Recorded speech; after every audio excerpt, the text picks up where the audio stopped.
मुझे कोई भ्रम हुआ है।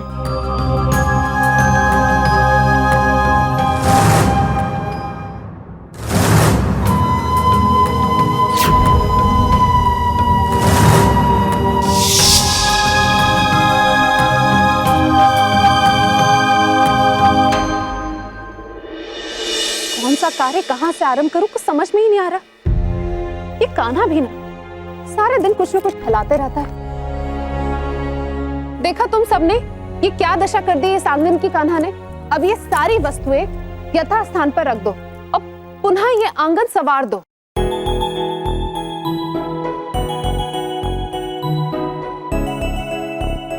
दीपावली भी समीप आ रही है, घर की पूरी साफ सफाई बाकी है, ऊपर से दीपावली के बाकी काम तो शेष है वो अलग। मैया बहुत भूख लगी है, माखन खिलाओ ना। तुम्हें आज माखन नहीं मिलेगा। ये क्या दशा कर दी है तुमने आंगन की। कोई भी वस्तु अपने यथास्थान पर है ही नहीं। भला कोई ऐसा करता है क्या? तुझे ज्ञात है ना कान्हा, जहाँ स्वच्छता रहती है वहीं माता लक्ष्मी का निवास होता है। अरे अपने मैया का नाम सही, माता लक्ष्मी का तो सम्मान कर ले। मैया इस संसार में मैं सबसे अधिक आप ही का ही तो सम्मान करता हूँ। चल रहने दे कान्हा, बातें ना बना, मैं सब जानती हूँ। अच्छा मैया, इस आंगन की ऐसी दशा मैंने बनाई है ना, तो बताइए मेरा दंड क्या है? तेरा दंड ये है कि जब तक पूरा घर पुनः स्वच्छ और व्यवस्थित ना हो जाए तब तक तुझे माखन नहीं मिलेगा।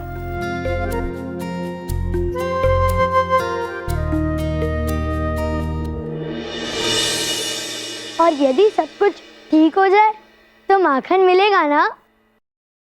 ठीक है मैया, इस आंगन की सफाई मैं करता हूँ, आप कहीं और सफाई कर लो। कान्हा तू और साफ सफाई रहने दे कान्हा, मैं तुझे अच्छे से जानती हूँ, तू और काम फैला देगा मेरा। मैया मैं आपका पुत्र हूँ ना, मैंने जो कहा है मैं वो करके दिखाऊंगा। आप बस अपने कान्हा के लिए स्वादिष्ट माखन तैयार रखिए। ठीक है, किंतु देख लल्ला कोई गड़बड़ मत करना। चलो भीतर चलो।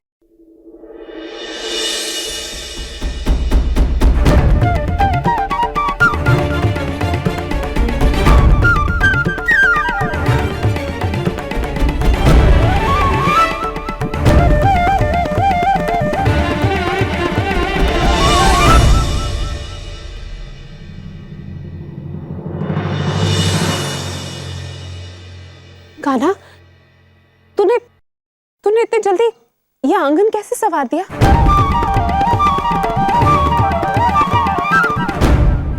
मैया सफाई की बात छोड़िए ना, देखिए आपका कान्हा श्रम कर कर कितना थक गया है।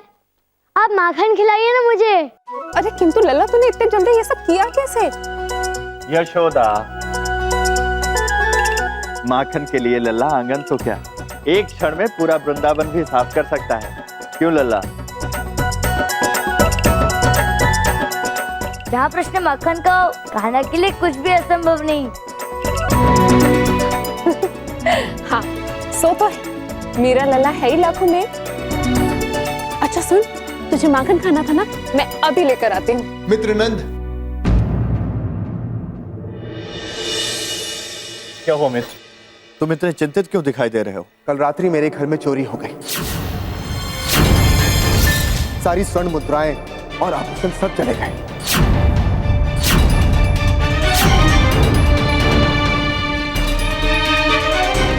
नंदराज, कल रात्रि मेरे घर भी चोरी हुई। हाँ नंदराज, कल रात को मेरे घर में भी चोरी हुई है। मेरी भी सारी जमा पूंजी चली गई नंदराज। क्या एक ही रात्रि में इतने घरों में चोरी? यह कैसे संभव है?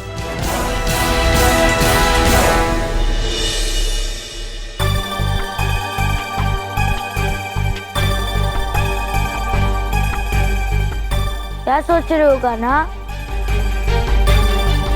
यही कि हमारे वृंदावन में ये सारी चोरियां कौन कर रहा है? नहीं कान्हा, मेरे मन का भ्रम था या फिर सत्य? दाऊ, आप क्या कहने में संकोच कर रहे हैं, बताइए ना। कान्हा, कल रात्रि जब मैं वृंदावन में घूमकर वापस घर आ रहा था, तभी मैंने वहाँ मधुमंगल को देखा।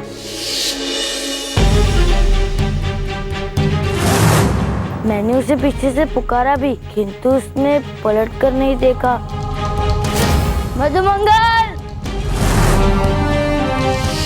क्या? नहीं नहीं, हमारा मधुमंगल ऐसा नहीं कर सकता। इसलिए तो कान्हा, मैं पूर्ण निश्चय के साथ नहीं कह पा रहा हूँ। परंतु कान्हा, तुमसे तो कुछ भी नहीं छुपता ना। तुम अपनी दिव्य दृष्टि से चोर का पता क्यों नहीं लगाते? दाऊ, मैंने अपनी दिव्य दृष्टि से देखने का प्रयत्न किया, किंतु मुझे कुछ नहीं दिखा। ऐसा कैसे हो सकता है कान्हा? एक प्रयास और करो कान्हा, क्या पता सत्य का पता चल जाए। ठीक है दाऊ।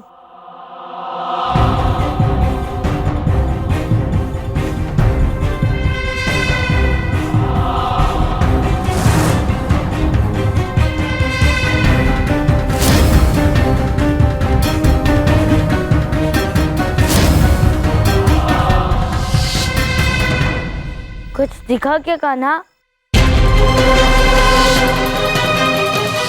हाँ दाऊ, वहाँ एक खुली संदूक है,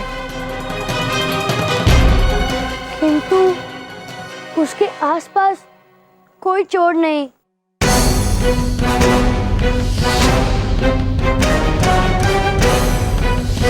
वहाँ पर कोई है दाऊ।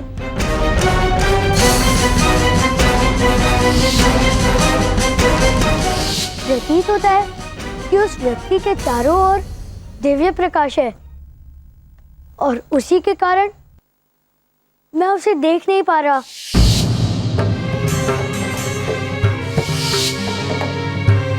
दिव्य प्रकाश? हाँ दाऊ, दिव्य प्रकाश। ये दिव्य प्रकाश उन्हीं के पास होता है जो देवांश होते हैं, और इसीलिए मैं उसे नहीं देख पाता हूँ। परंतु मधुमंगल में तो देवांश नहीं है, किंतु ऐसा कौन है जिसमें देवांश होने के बाद भी वो चोरी कर रहा है?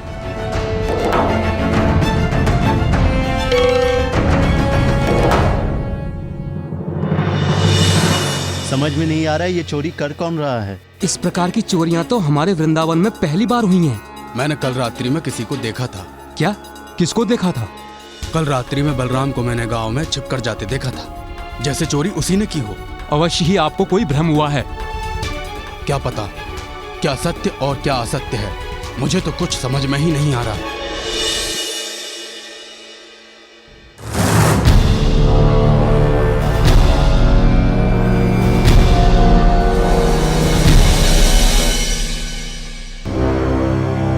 भले ही मैं उस चोर को अपनी दिव्य दृष्टि से नहीं देख पाया, किंतु हमें उसे अवश्य ढूंढना ही होगा। हम ऐसे अपने मित्र पर संदेह नहीं करते रह सकते। सच्ची का कान्हा, किंतु कैसे? हमें तो कुछ पता ही नहीं है। राधा ने मुझे बताया था, उसने कहा था कि भीतर से द्वार बंद था और बस एक ही खिड़की खुली हुई थी, अर्थात वो चोर इसी खिड़की से भीतर गया होगा।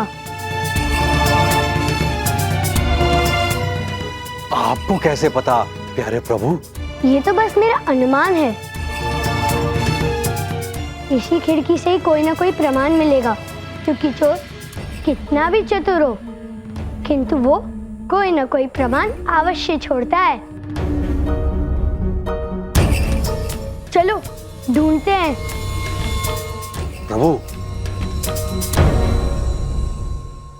आप दोनों भीतर जाइए, मैं यहीं रुकता हूं।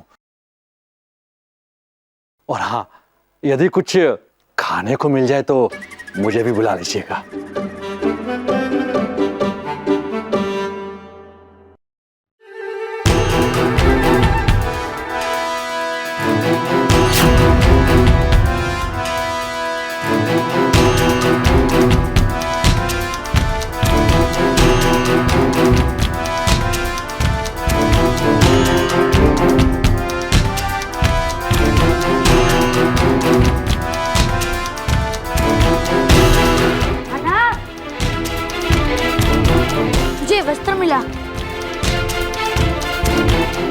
आपको कहाँ से मिला दाऊ?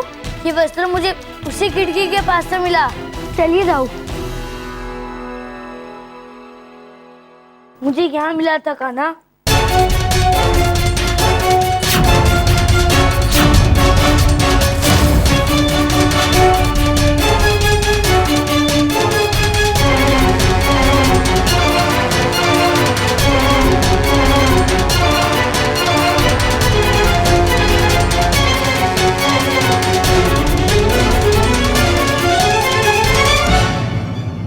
दाऊ, चिन्हों से स्पष्ट है कि चोर कोई बालक ही है। और देखो, बच्चे भूमि के भीतर तक जा रहे हैं, अर्थात चोर कोई हृष्ट पुष्ट बालक ही है।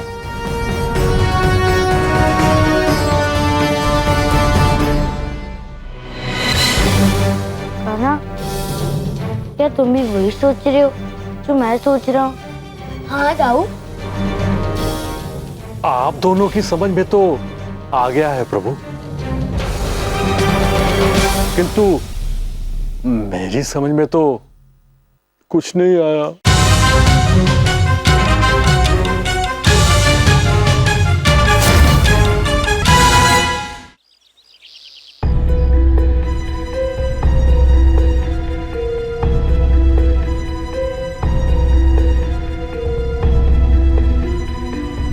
अरे कान्हा, बाकी मित्र कहाँ हैं?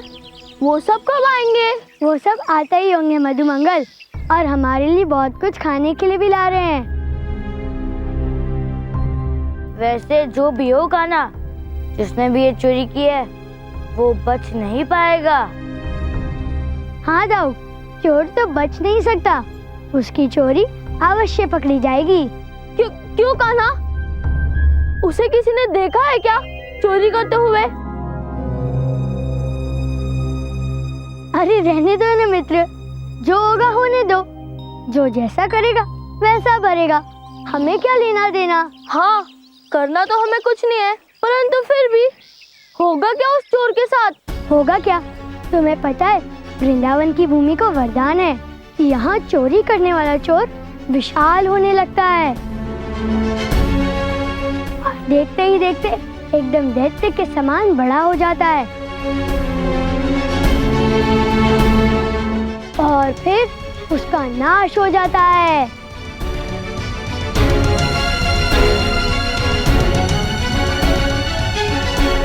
जैसे एक बार सुदामा पर्वतासुर बना था, ठीक उसी प्रकार।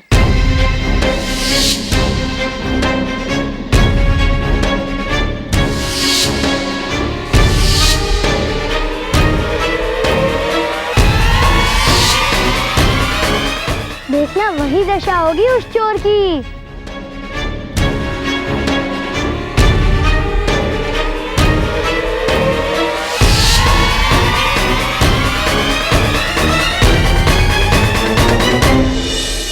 ये मेरे हाथ को क्या हो रहा है?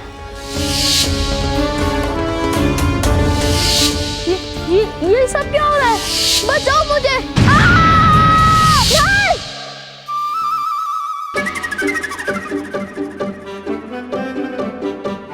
अरे क्या हुआ मधुमंगल? कृष्णा, मुझे बचा लो, मैं नष्ट नहीं होना चाहता।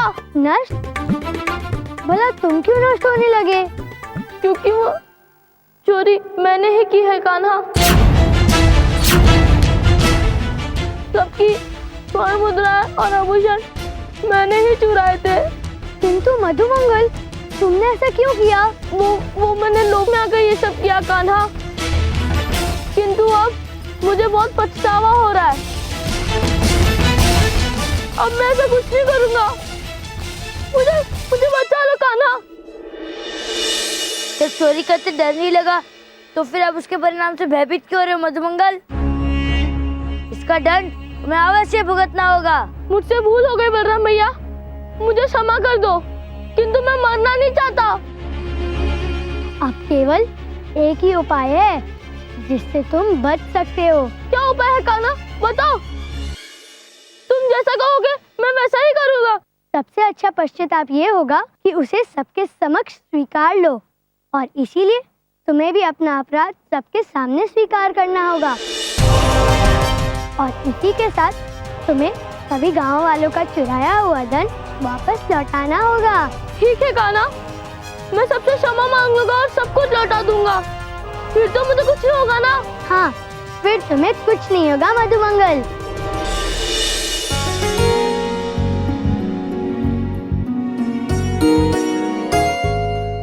कहो लल्ला, तुमने ग्रामवासियों को क्यों एकत्रित किया है? बाबा, मैं जानता हूँ कि ये चोरी किसने की है।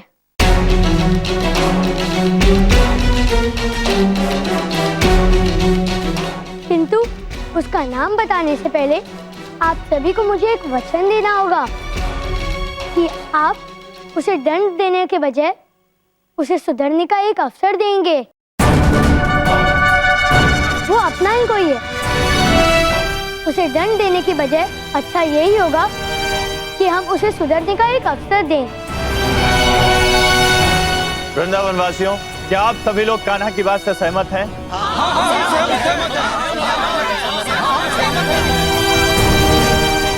ठीक है पुत्र, बताओ चोरी किसने की?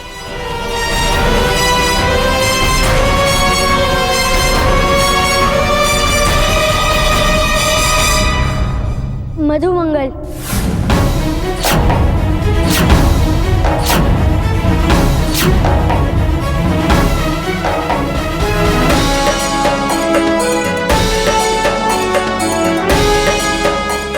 मधुमंगल, ये कैसे हो सकता है पुत्र?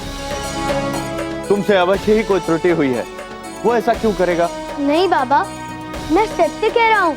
ये अपराध मधुमंगल से ही हुआ है। नहीं, यह सत्य है। मेरा पुत्र कभी ऐसा नहीं कर सकता। और कान्हा, तुम तो स्वयं को मधु का मित्र कहते हो ना? फिर तुम कैसे उस पर ये आरोप लगा सकते हो? तुम्हारे पास कोई प्रमाण है इस बात का? काकी, मैंने उसे देखा है। मधुमंगल ने ही चोरी की है।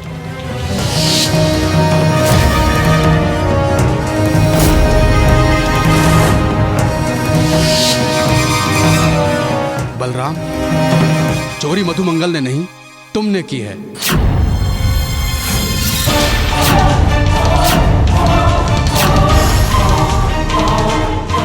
मैं सत्य जानकर अब तक चुप रहा, किंतु अब निर्दोष मधुमंगल पर आरोप लगाने लगे।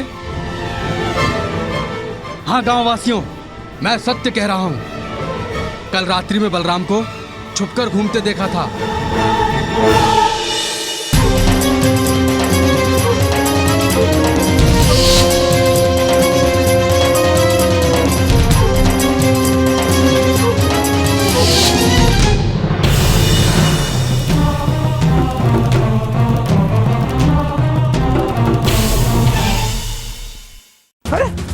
ये कैसे हो गया? मेरा संदूक किसने खोला? क्या हो गया ये? हाँ? कौन है? कौन है? अरे कौन है? अरे चोर चोर चोर! अरे कोई पकड़ो! वो मेरा धन चुरा के भाग रहा है। कोई पकड़ो! कोई पकड़ो उसे! चोर चोर! ये एक दिव्य प्रसाद है और जैसे ही चोर इसका सेवन करेगा उसके कान बड़े हो जाएंगे। महात्मन, हम में से किसी के भी कान बड़े नहीं हुए, अर्थात धनराशि चुराने वाला हम में से कोई नहीं। इसका पता अभी चल जाएगा, क्योंकि सभी के मुख अंदर से लाल हो जाएंगे और जिसने इस प्रसाद का सेवन नहीं किया है, चोर वही है। यही है चोर! यही है चोर!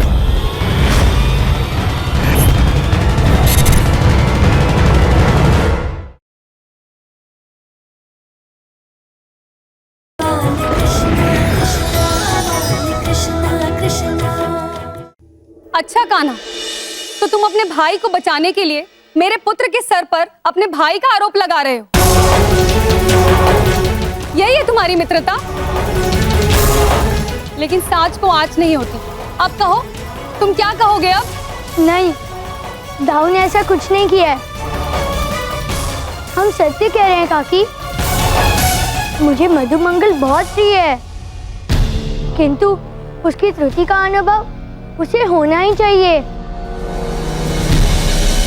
उसी ने ही ये चोरी की है और इस बात का प्रमाण स्वयं मधुमंगल ही है।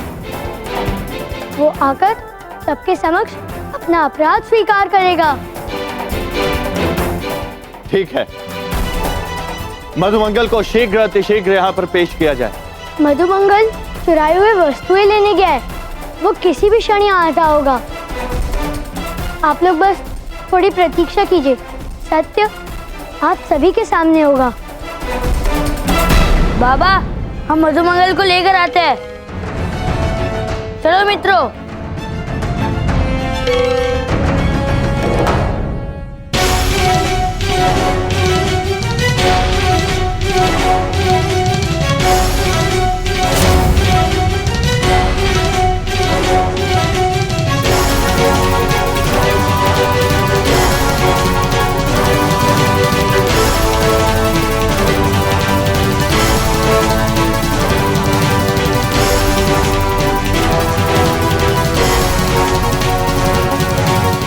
मित्र, बालकों को इतना समय क्यों लग रहा है?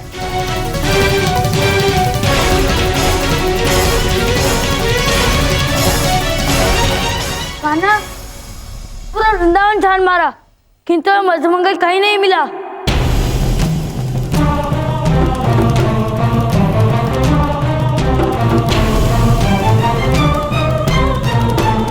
ये कैसे हो सकता है? मुझे तो लगता है कान्हा कि तुम असत्य बोल रहे हो और इन सबको भ्रमित करने के लिए कहानी बना बना के सुना रहे हो। नहीं काकी, मैं असत्य नहीं कह रहा। मधुमंगल ने स्वयं मुझे और दाऊ को चोरी के विषय में बताया था। उसने अपनी त्रुटि भी मानी और चुराया हुआ धन वापस देने का वचन भी दिया। किंतु वो है कहाँ और अभी तक क्यों नहीं लौटा? नंदराज, देखिए, आपके पुत्र ने बलराम का साथ देकर उसे तो बचा लिया, लेकिन मेरे पुत्र का क्या होगा? कहीं वो इस कलंक के कारण कोई अनर्थ ना कर बैठे। पता नहीं कहाँ होगा मेरा मधु। नंदराज, आप चुप क्यों हैं? कम से कम आप तो पक्षपात मत कीजिए। मुझे न्याय चाहिए और मेरा पुत्र भी। आनंदराज, अब आपको न्याय करना होगा। मधुमंगल के नहीं लौटने से बलराम पर हमारा संदेह और बढ़ता जा रहा है। क्यों गांव वालों?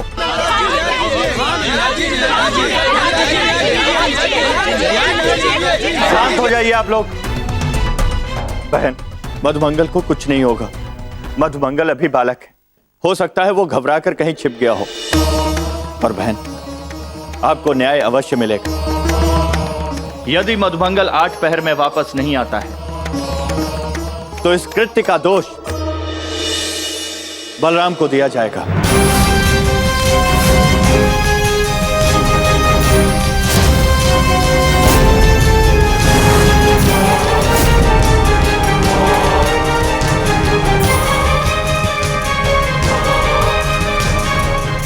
घबराइए नहीं बहन, आपको चिंतित होने की बिल्कुल भी आवश्यकता नहीं। हम सब मिलकर मधुमंगल को ढूंढ निकालेंगे, उसे कुछ नहीं होगा।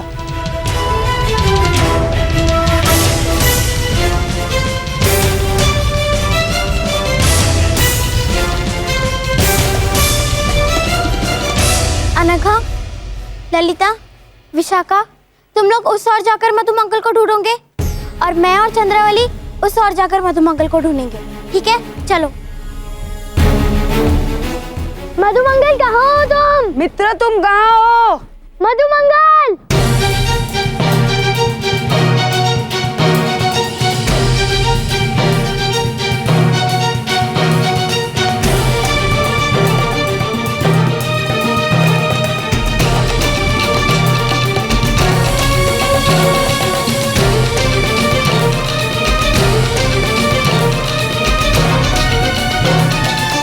यशोदा, हमने मधुमंगल को वृंदावन और यमुना के आसपास के सभी स्थानों पर ढूंढा, किंतु मधुमंगल कहीं दिखाई नहीं दिया।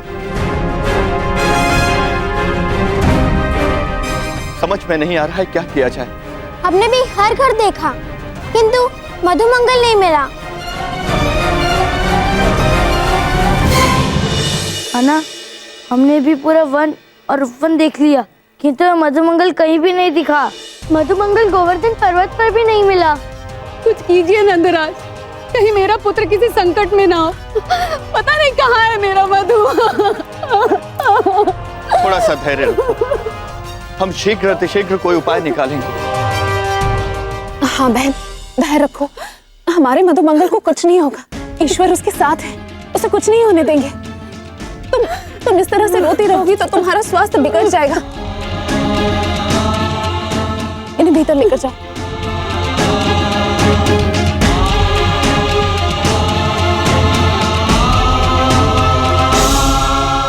आर्य, हमें किसी भी प्रकार मधुमंगल को ढूंढना होगा। कहाँ हो सकता है मधुमंगल? कुछ ज्ञात नहीं हो रहा है। कहीं वो किसी संकट में ना हो। नहीं दाऊ, मधुमंगल पर कोई संकट आने से पहले ही हमें उसे ढूंढना पड़ेगा। वही आकर हमें सत्य बताएगा। चलिए दाऊ, ये समय इस प्रकार चिंतित होने का नहीं, परंतु हमारे मित्र को ढूंढ निकालने का है।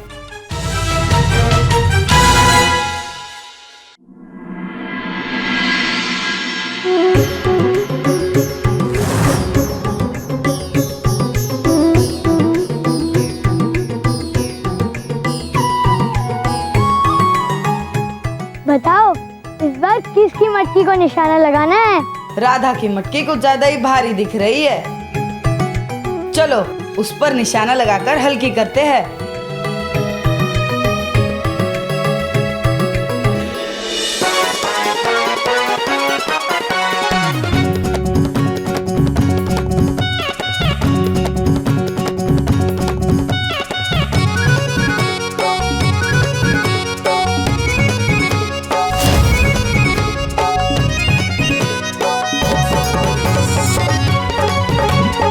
खाना, आज पहला निशाना मैं मारता हूँ। नहीं दाऊ,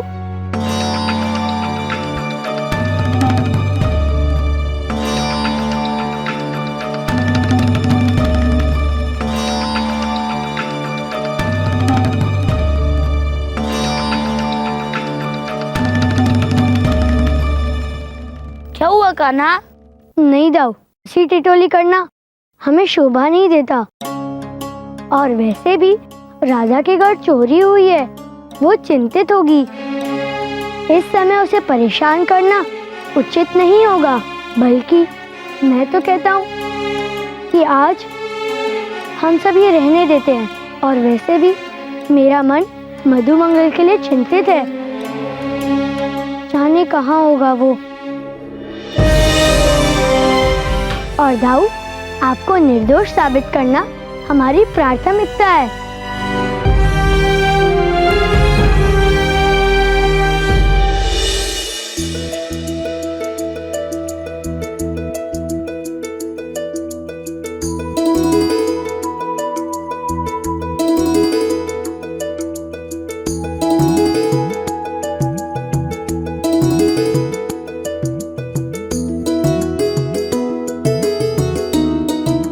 अरे वाह, कितनी सुंदर तितली है, कितनी चटकीले रंगों वाली।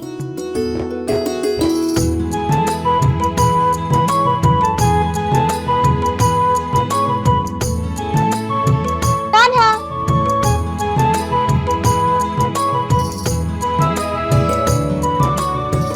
आज कौन सा नया नटखटपन दिखाने वाले हो तुम कान्हा?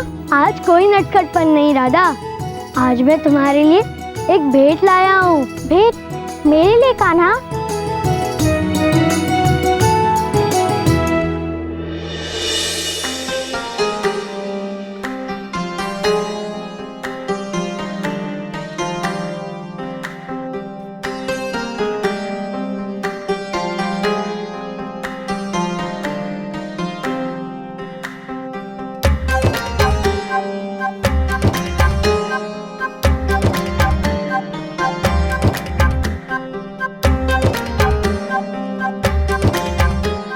कान्हा, ये तो अद्भुत है।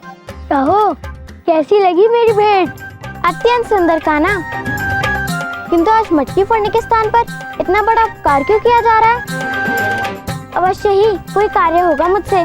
हाँ, और अगर ये कार्य करोगी तो बड़ा पुण्य मिलेगा तुम्हें।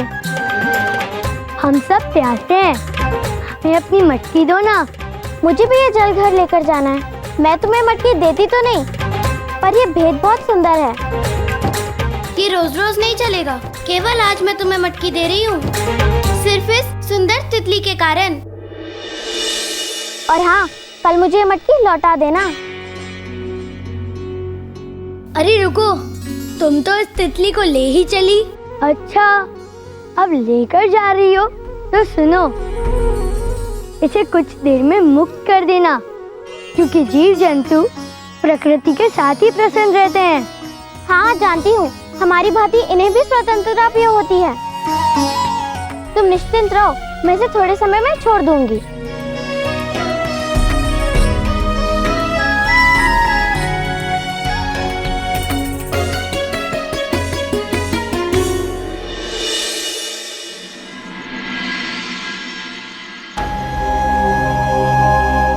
हमें ग्राम प्रमुख नंद से मिलना है। जी कहिए, मैं ही नंद। प्रणाम नंदराज, मैं मथुरा से आया हूँ। महाराज कंस ने आपके लिए संदेश भेजा है।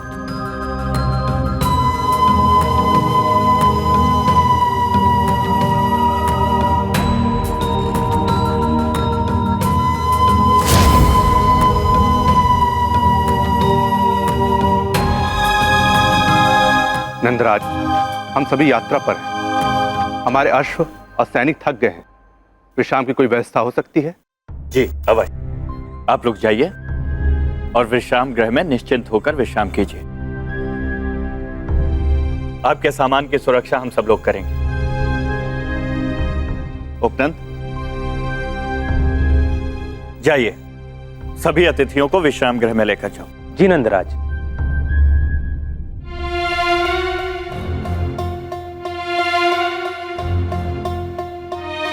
आर्य, ये सब रथ किसके हैं? और ये संदेशा, ये किसका है? यशोदा, ये सब कंस के रथ हैं।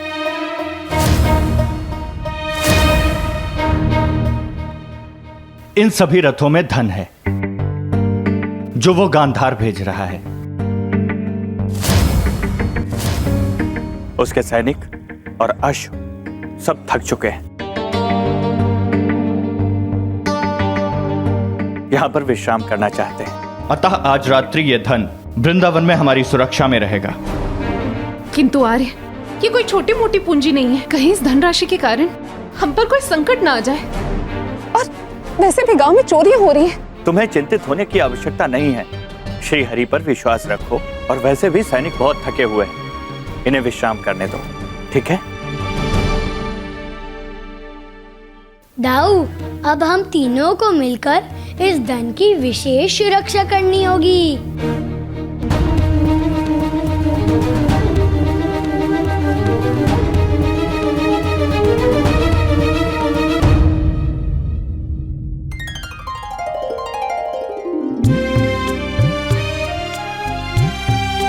वैसे कान्हा इतना बुरा नहीं है।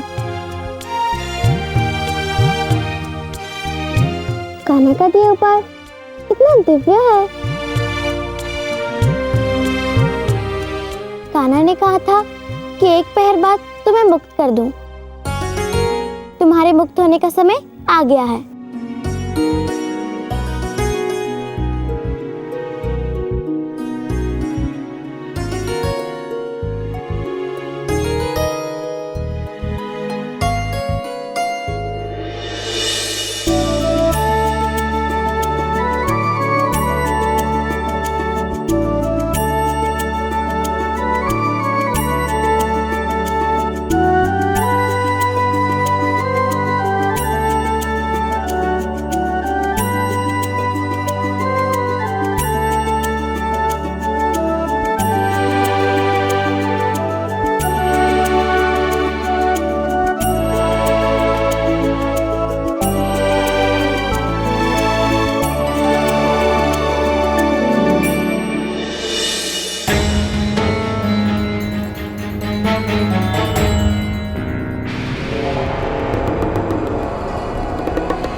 वृंदावन वासियों, आज संपूर्ण रात्रि हमें इन रथों की सुरक्षा करनी है।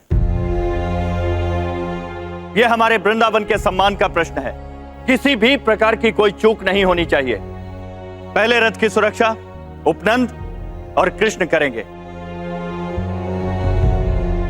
और इस दूसरे रथ की सुरक्षा मैं स्वयं करूंगा और तीसरे रथ की सुरक्षा, इसकी सुरक्षा वृषभान और बलराम करेंगे और शेष जो भी व्यक्ति हैं वो वृंदावन पर दृष्टि बनाए रखेंगे ताकि किसी भी प्रकार की कोई चूक ना होने पाए। और स्त्रियों, वो जाकर पुरुषों के लिए और अतिथियों के लिए भोजन तैयार करें। कोई भी पुरुष यहां से संपूर्ण रात्रि नहीं जाएगा, यहीं पर भोजन करेगा। ठीक है, जाइए।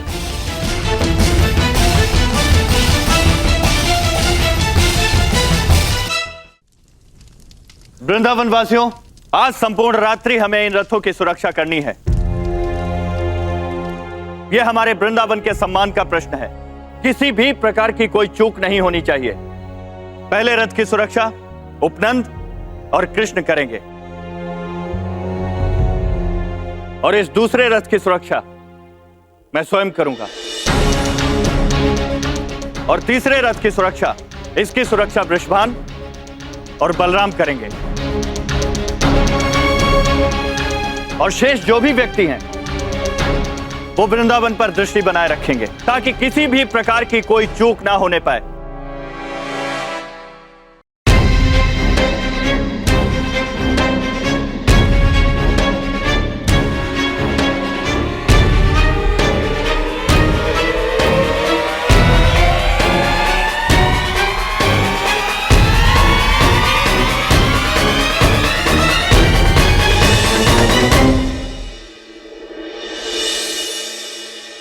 वृंदावन वासियों, आप सबने रात्रि भर जागकर इस धनराशि को बचाने में जो सहयोग दिया है उसके लिए आपका बहुत बहुत धन्यवाद।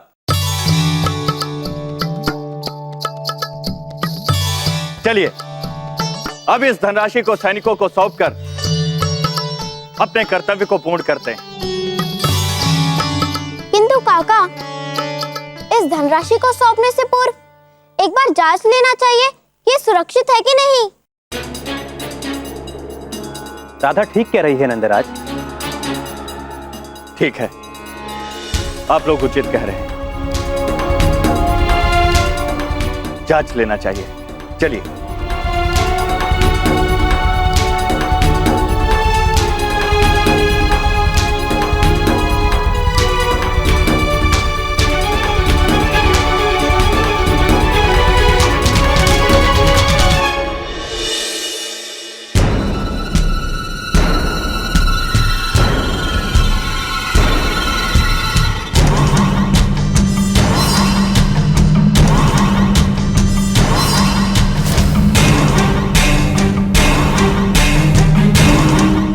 मित्र, उपनंद, इस रथ की सारी धनराशि गायब है।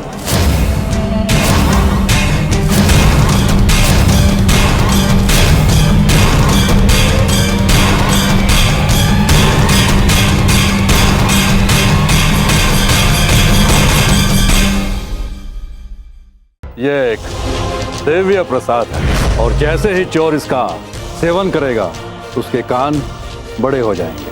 महात्मन, हम में से किसी के भी कान बड़े नहीं हुए, अर्थात धनराशि चुराने वाला हम में से कोई नहीं है। इसका पता अभी चल जाएगा क्योंकि सभी के मुख अंदर से लाल हो जाएंगे और जिसने इस प्रसाद का सेवन नहीं किया है, चोर वही है। यही है चोर, यही है चोर।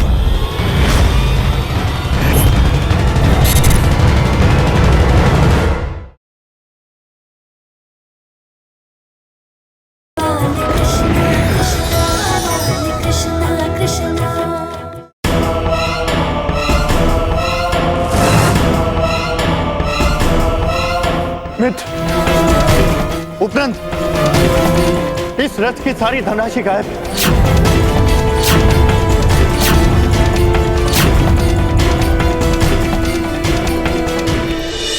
ये कैसे हो सकता है? हमने यहाँ पूरी रात्रि जाग कर पहरा दिया था, फिर ये कैसे संभव है? अब हम उन सैनिकों को क्या उत्तर देंगे? दाऊ, हो ना हो, चोर का कोई ना कोई चिन्ह तो होगा।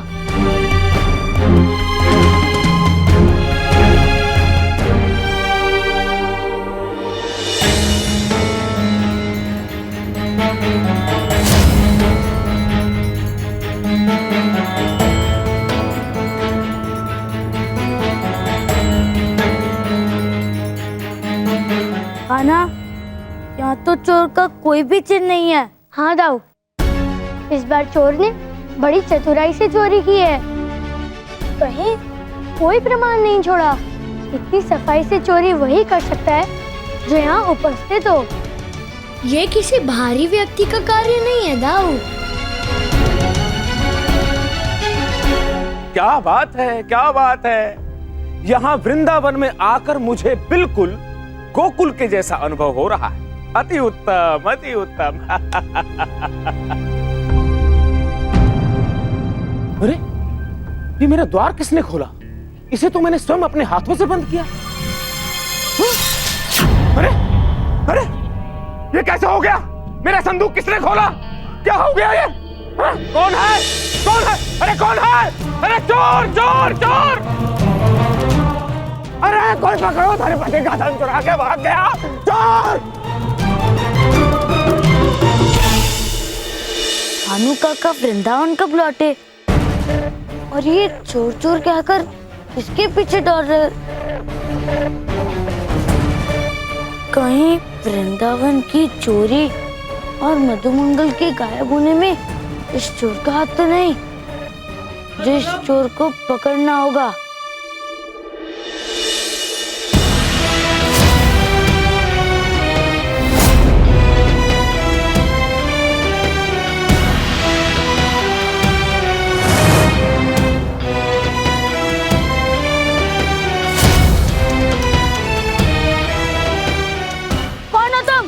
मुझसे बचकर नहीं जा सकते। सीधे सीधे बताओ, कहाँ मधुमंगल?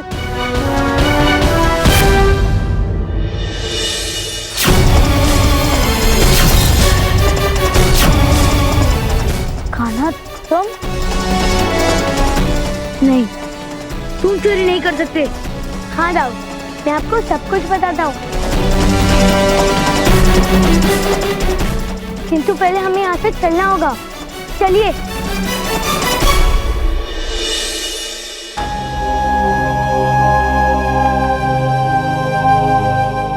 नंदराज, हमने सभी स्थानों और सभी घरों में ढूंढा, किंतु चुराया हुआ खजाना हमें कहीं नहीं मिला।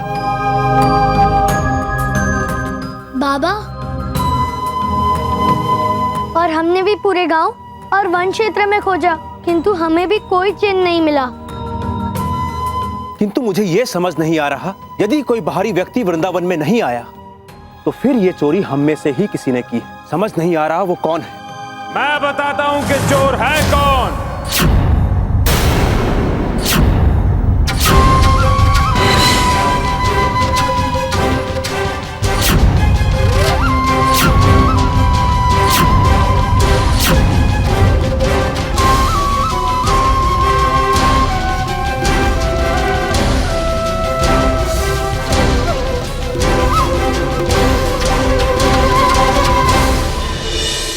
धनपति, तुम?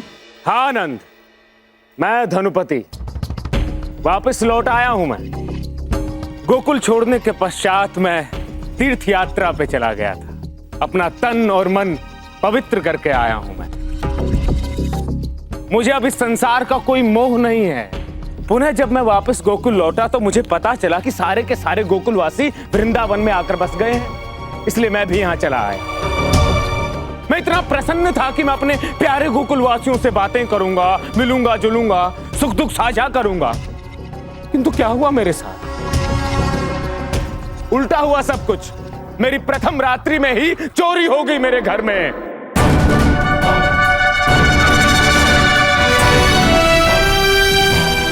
मैं उस चोर को पकड़ने ही वाला था, किंतु वो भाग गया। कदाचित ये वृंदावन में जो चोरियां हो रही हैं, और वो उस बालक का नाम क्या है? क्या नाम उस बालक का नाम? मधुमंगल। उसको भी लुप्त उसी चोर ने करवाया।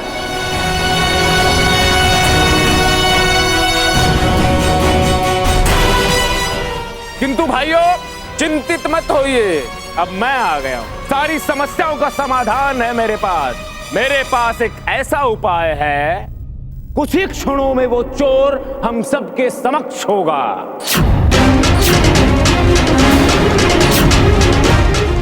और वो उपाय है महात्मन जी।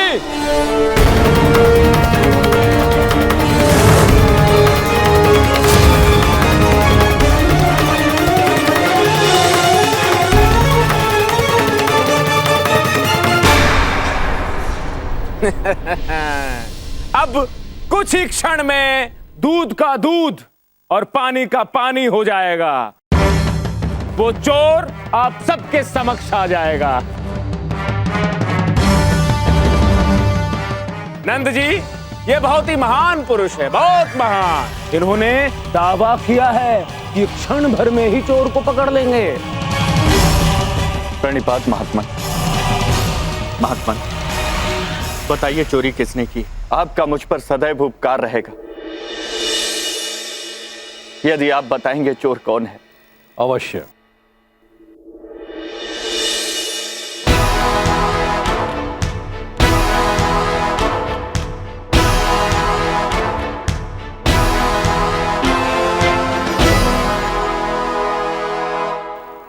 ये एक दिव्य प्रसाद है,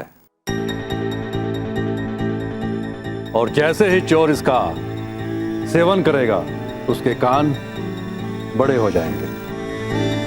अब आप सभी वृंदावन वासी इसका सेवन करेंगे।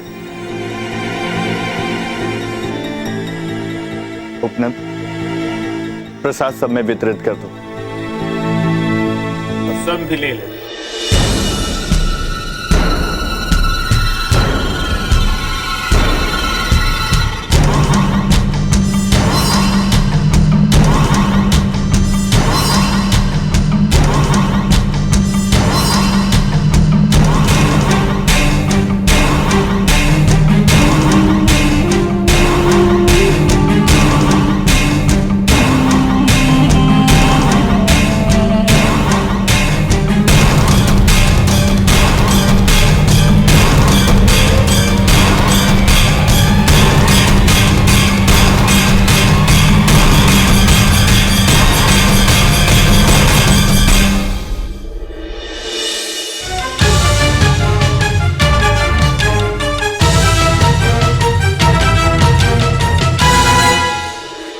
महात्मा, हम में से किसी के भी कान बड़े नहीं हुए, अर्थात धनराशि हम में से किसी ने भी नहीं चुराई।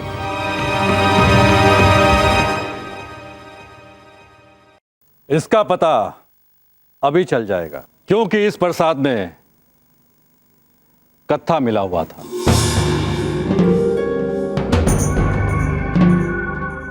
जिसके कारण सभी के मुख अंदर से लाल हो जाएंगे।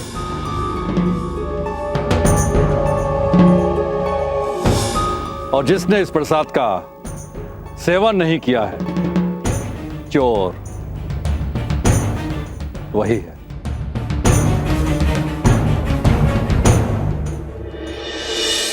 अब आप सब लोग अपना अपना मुख खोलिए। मुख खोलिए अपना। नंदरानी, आप भी खोलिए।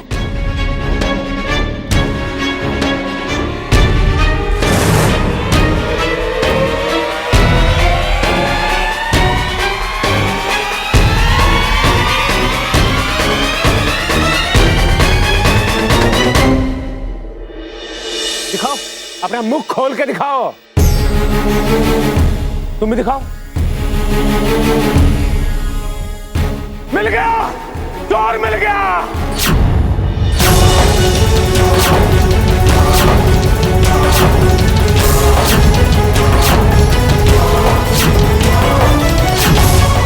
गांववासी वासियों, चोर मिल गया। ये रहा चोर।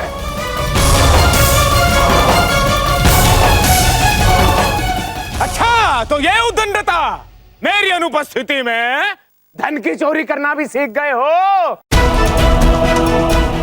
तो गांव वासियों, ये सिद्ध हो गया कि कृष्णा ही चोर है। इसे कड़े से कड़ा दंड मिलना चाहिए, शीघ्र शीघ्र वो भी।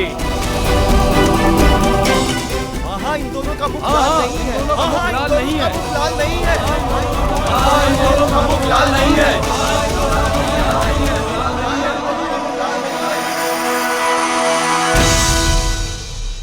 यही है चोर। मुख खोलिए।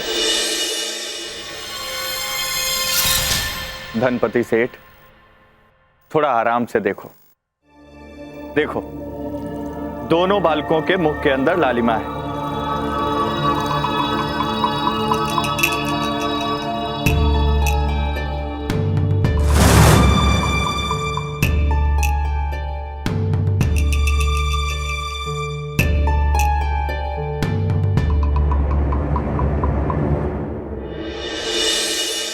अब तो आपको विश्वास हो गया होगा ना कि दाऊ और मैंने चोरी नहीं की है। कान्हा, तुमने धानु काका के घर चोरी का नाटक क्यों किया? अब समझ आया, ताकि तुम ये सिद्ध कर सको कि इन चोरियों में मेरा हाथ नहीं है। सही समझे दाऊ। मान गए तुम्हें कान्हा? मुझे क्षमा कर दो, मैंने तुम दोनों पे अनुचित आरोप लगाया। मुझे विश्वास हो गया है कि तुम दोनों निर्दोष हो।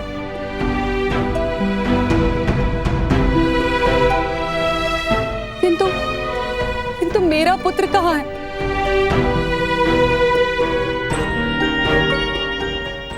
कब से वो लौटा ही नहीं।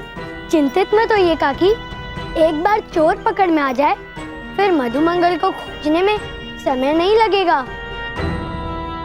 अभी तो हमें ये ज्ञात करना है कि प्रसाद किसने नहीं खाया।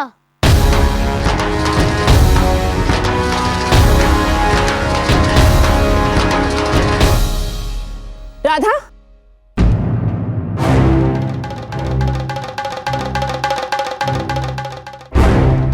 राधा, कहाँ जा रही हो तुम?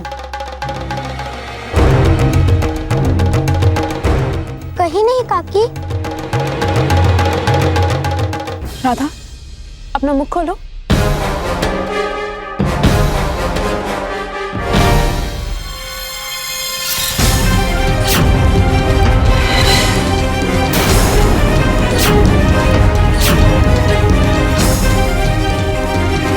राधा, तुम्हारा मुंह लाल क्यों नहीं हुआ है? वो काकी, मैंने प्रसाद नहीं खाया।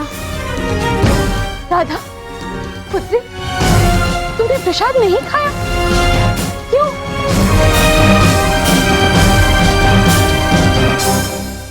राधा, सत्य की एक विशेषता है कि वो अधिक देर तक छिपा नहीं रह सकता।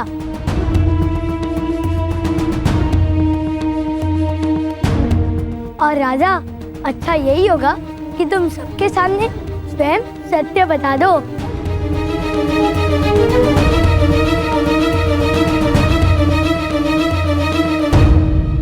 हाँ, मैंने ही धन चुराया है।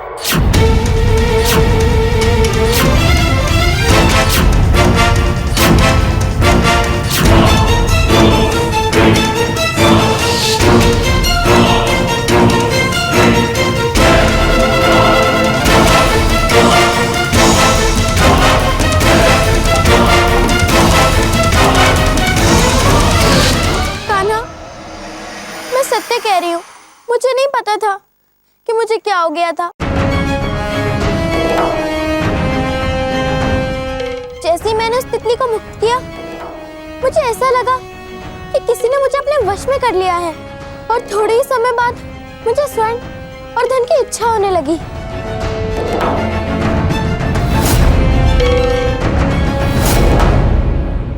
मुझे क्षमा कर दीजिए, मुझसे बहुत बड़ी भूल हो गई। तुमने जो किया वो क्षमा योग्य नहीं है।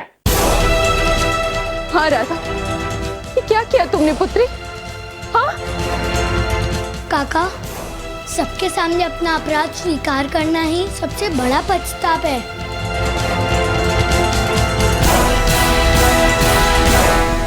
और राधा ने भी सबके सामने अपना अपराध स्वीकार किया है और हमें भी उसे क्षमा कर देना चाहिए।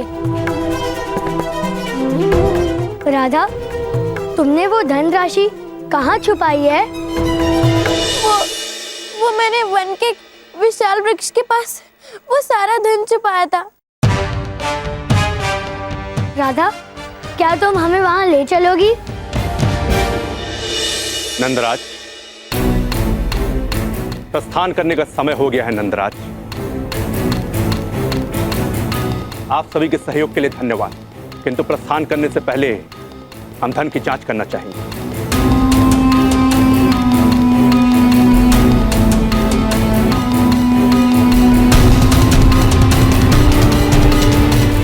सेनापति जी, हमने समस्त रात्रि धन की सुरक्षा की, कड़ा प्रहरा किया।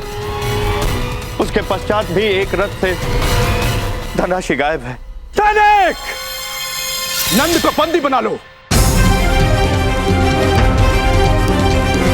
शाही धन के गबन के आरोप में तुम्हें बंदी बनाया जाता है।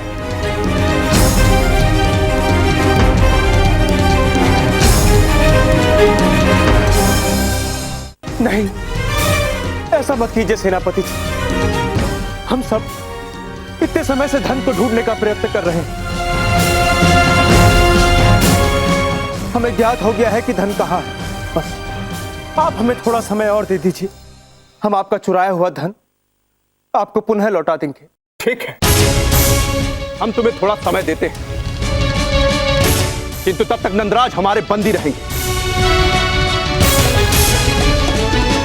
और स्मरण रहे कि अगर वो धनराशि तुम्हें वापस नहीं मिली तो हम नंदराज को मथुरा ले जाएंगे। आप लोग इन्हें नहीं लेकर जा सकते, इनका कोई दोष नहीं है। ये अनुचित है, आप ऐसा नहीं कर सकते।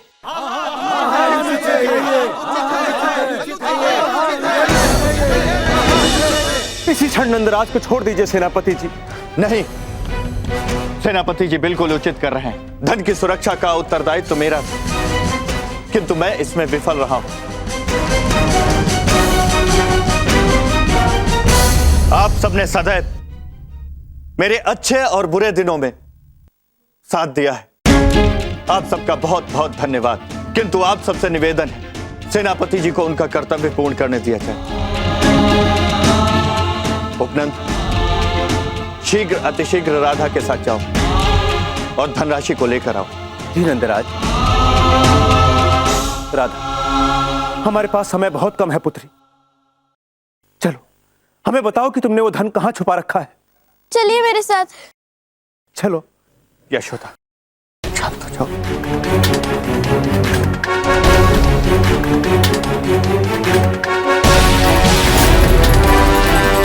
ये कृष्ण और बलराम फिर से बच गए और फंस गई है राधा।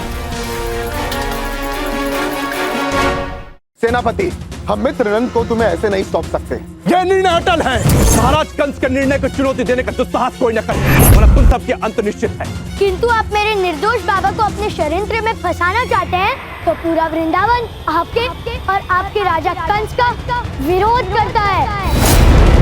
कृष्णा, तू मुझ पर कभी विजय नहीं प्राप्त कर सकता। तू मेरा काल कभी नहीं बन सकता और फिर तो मैं तेरा काल बनूंगा।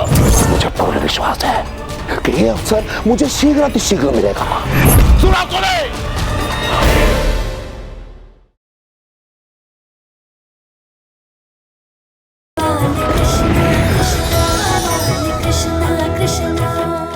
उपनंद, शीघ्र अतिशीघ्र राधा के साथ जाओ और धनराशि को लेकर आओ।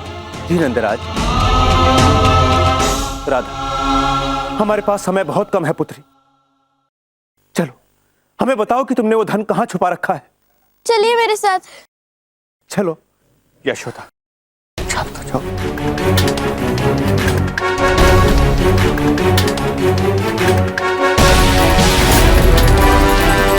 ये कृष्ण और बलराम फिर से बच गए और फंस गई है राधा। धानु काका, फंसी राधा नहीं, फंसे तो आप हैं। नहीं, तुम चोरी नहीं कर सकते। हाँ दाऊ, मैं आपको सब कुछ बताता हूँ, किंतु पहले हमें यहाँ से चलना होगा। चलिए। कान्हा, ये सब प्यार है, देखो मुझसे कुछ भी मत छिपाओ। दाऊ, मैंने कोई चोरी नहीं की, मैं तो बस असली चोर को पकड़ने के लिए ये सब कुछ कर रहा हूँ। मैं कुछ समझा नहीं मेरे प्यारे प्रभु, आप चोर बनकर चोर को पकड़ने जा रहे हैं? यक्ष कुमार, मैं क्या कर रहा हूँ ये तुम्हें कुछ ही समय में समझ आ जाएगा, किंतु पहले तुम ऋषि का वेश धारण करो और जैसा मैं कहता हूँ वैसा करो।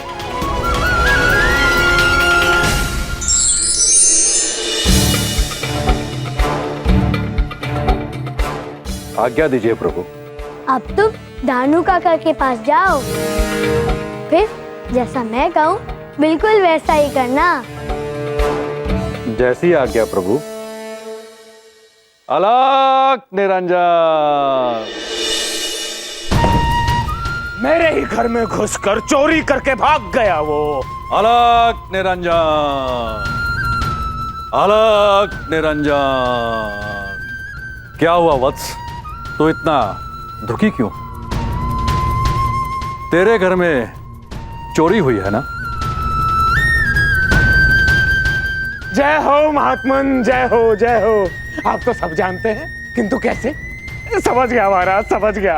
आप अवश्य ही कोई महापुरुष हैं। हाँ वत्स, हमसे कुछ भी छिपा नहीं। कहो तो उस चोर को सबके समक्ष अपना अपराध स्वीकार करने के लिए विवश कर दे। अवश्य महाराज, अवश्य। यदि आप ये कार्य कर देंगे तो पूरा का पूरा वृंदावन आपका उपकार मानेगा। बस अब शीघ्र ही सारा धन प्राप्त हो जाए।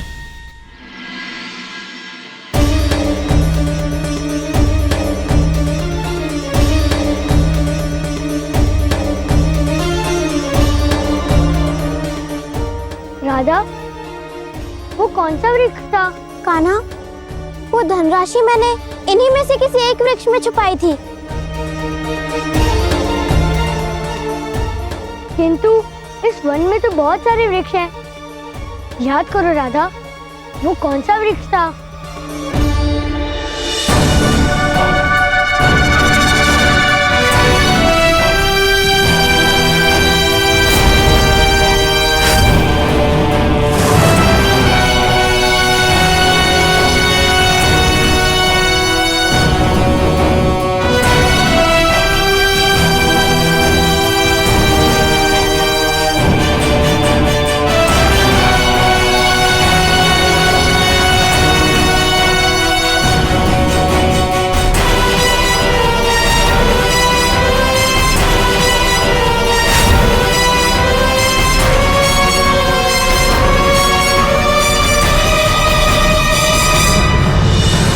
ध्यान से देखो राधा बेटी,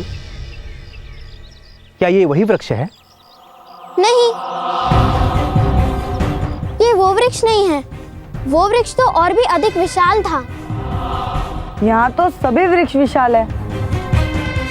राधा, तुम स्मरण करो कि इनमें से वो वृक्ष कौन सा है, तब तक हम आसपास देखकर आते हैं। ध्यान से देखो, हम आते हैं।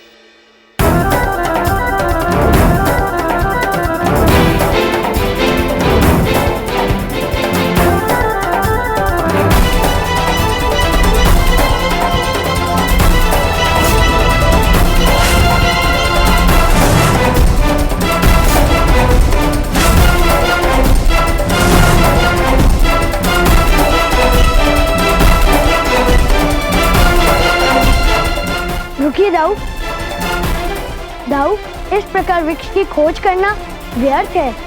अब तो राधा ही हमें कुछ बता सकती है।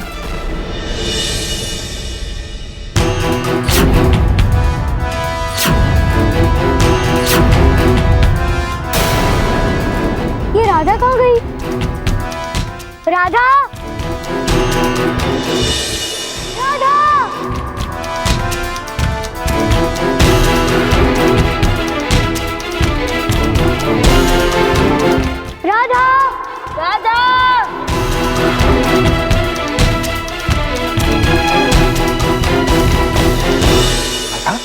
अभी तो यही थी, फिर कहाँ चली गई? राधा! राधा! राधा! राधा! राधा कहाँ हो राधा? ये अचानक राधा कहाँ चली गई? कान्हा, तुम अपनी दिव्य दृष्टि का प्रयोग करके उसे खोजो ना।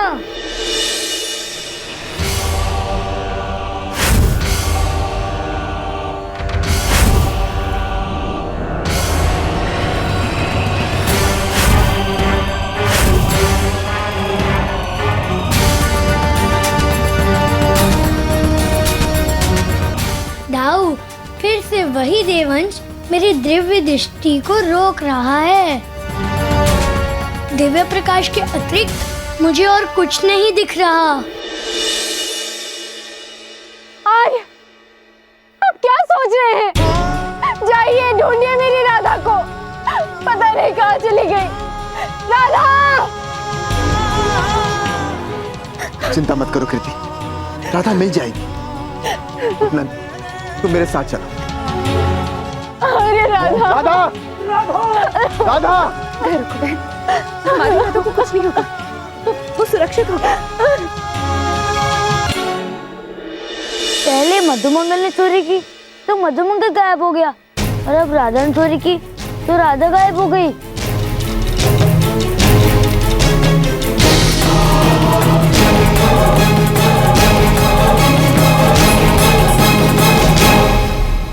उपनंद, धन मिला? कहाँ है धन? नहीं बाबा, हमें धन नहीं मिला। क्या? और तो और मधुमंगल के साथ राधा भी गायब हो गई।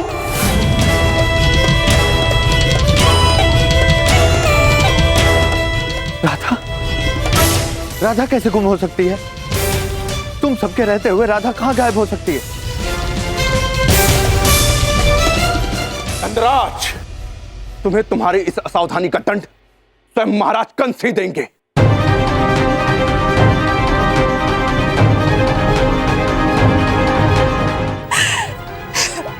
नहीं नहीं सेनापति जी, मैं आपसे हाथ जोड़कर विनती करती हूँ, मेरे आर्य को छोड़ दीजिए।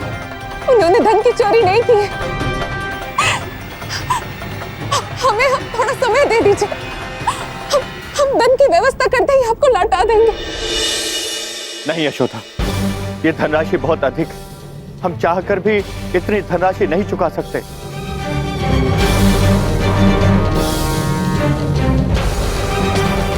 वृंदावन वासियों, समय हमारे विपरीत है, ऐसे विघ्न बारंबार आ रहे हैं, हमें थोड़ा सा धैर्य रखना होगा। हमारी ये समस्या हमारे विघ्नहर्ता ही दूर करेंगे।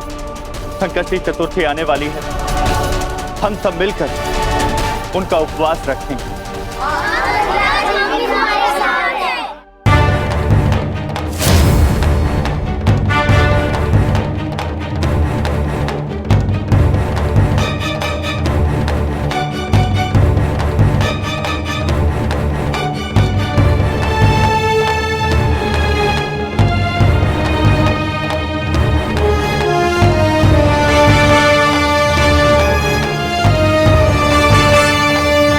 हम सबको आरती प्रारंभ करनी चाहिए।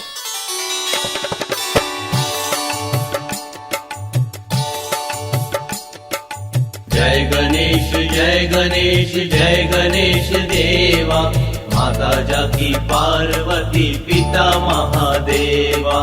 जय गणेश जय गणेश जय गणेश देवा, माता जाकी पार्वती पिता महादेवा। विघ्नहर्ता वृंदावन वासियों की प्रार्थना स्वीकार क्यों नहीं कर रहे हैं? श्री गणेश, मुझे आपके दर्शन दीजिए, मुझे आपकी सहायता चाहिए। अब हमारे वृंदावन की रक्षा आप ही कर सकते हैं।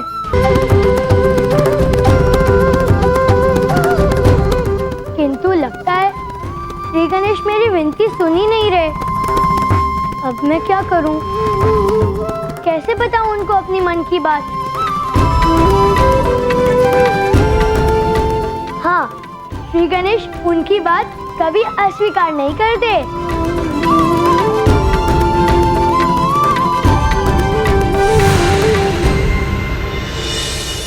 केशव, आप बहुत चतुर हैं, कठिन से कठिन कार्य को सरल करना जानते हैं। गणेश, आओ पुत्र, तुम्हारी मैया तुम्हें बुला रही है।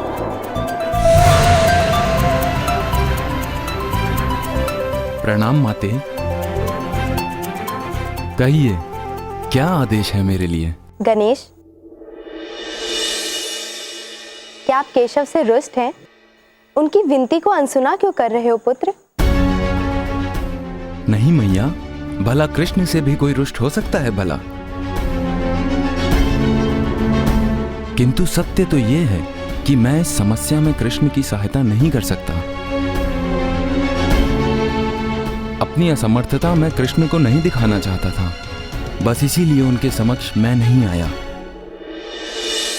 मेरा मान स्वीकार कीजिए गणपति।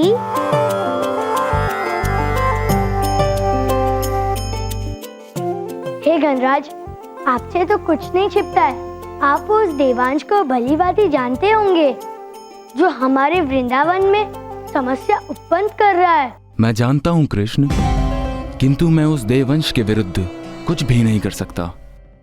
तो ठीक है, यदि आप मेरी सहायता नहीं कर सकते तो आप इस समस्या का सामना करने के लिए मुझे कोई युक्ति तो बता ही सकते हैं।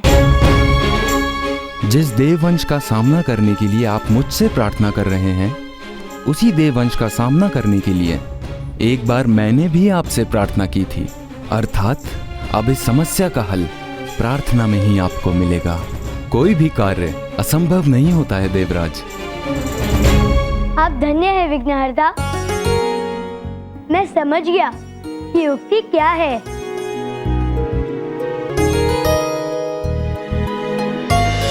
विघ्नहर्ता क्या कहना चाहते थे?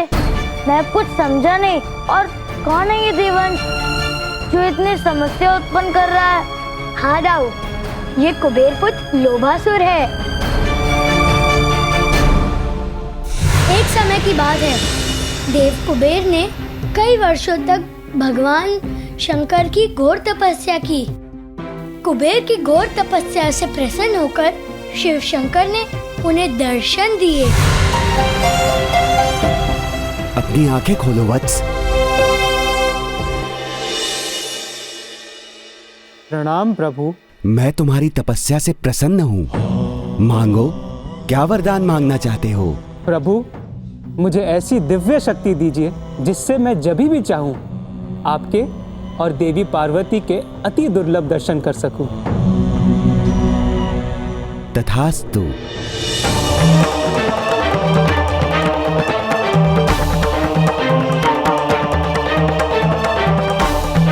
और इस प्रकार कुबेर की इच्छा अनुसार महादेव और माता पार्वती के दर्शन करने लगा। महादेव, मैं आपके और देवी पार्वती के दर्शन करना चाहता हूँ।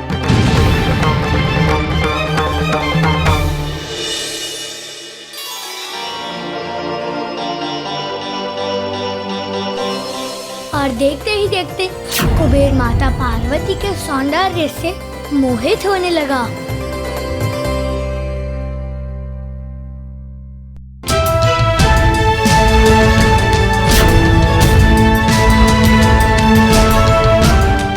किंतु महापतिव्रता माता पार्वती के क्रोध भरी दृष्टि के कारण कुबेर भयभीत हो गया। वो माँ के क्रोध से थर थर कांपने लगा और उसके शरीर से श्वेत कण, पसीने की बूंदें धरती पर गिरने लगे और उसी श्वेत कण से जन्म हुआ लोभासुर का। देव कुबेर के श्वेत से जन्म होने के कारण लोभासुर भी देव कुबेर के समान ही दिव्य शक्तियों का स्वामी हुआ और उसे कुबेर के सभी वरदान भी प्राप्त हुए। लोभासुर अपने नाम के अनुसार बड़ा ही लोभी था। वो देव कुबेर से प्राप्त शक्तियों से संतुष्ट नहीं था, अपितु वो लोभ के कारण तीनों लोकों पर आक्रमण कर उन्हें अपने अधीन करने निकल पड़ा। और देखते ही देखते उसने स्वर्ग को अपने अधीन कर भी लिए, जिससे सभी देवों को स्वर्ग छोड़ना पड़ा। इसी विकट स्थिति में सहायता हेतु सभी देव तुरंत प्रभु गणेश की शरण में जा पहुँचे। हे विघ्न विनाशक, हमारी सहायता कीजिए। तीनों लोगों को लोभासुर के भय से मुक्त कीजिए प्रभु। कोई भी कार्य असंभव नहीं होता है देवराज। हर समस्या को युक्ति से हल किया जा सकता है। मैं आपकी सहायता अवश्य करूंगा, और वो भी बिना किसी युद्ध और किसी को क्षति पहुंचाए। और फिर प्रभु गणेश ने विष्णु जी को अपना शांति दूत बनाकर लोभासुर के पास भेजा।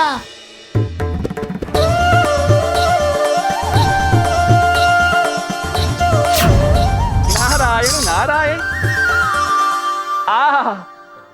उत्तम, अति उत्तम। क्या बात है लोभासुर, आपके तो ठाट ही बढ़ गए। देव आसन, नारायण नारायण। किंतु लोभासुर, यदि हमारी बात माने तो आपको इतना निश्चिंत नहीं होना चाहिए। यदि देवताओं ने आप पे पुनः आक्रमण कर लिया तो? चिंता और उन कायर देवों से यदि उन्हें अपने प्राण प्रिय नहीं है तो उन्हें यहां आ ही जाना चाहिए।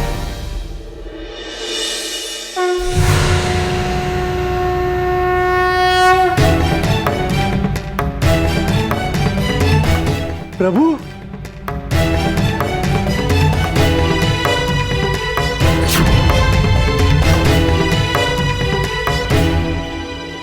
लोभासुर मैं विष्णु विघ्नहर्ता श्री गणेश की ओर से शांति दूत बनकर शांति प्रस्ताव लाया हूँ। वो चाहते हैं कि तुम इसी क्षण तीनों लोगों को मुक्त कर दो, अन्यथा तुम्हें इसका गंभीर परिणाम भुगतना होगा।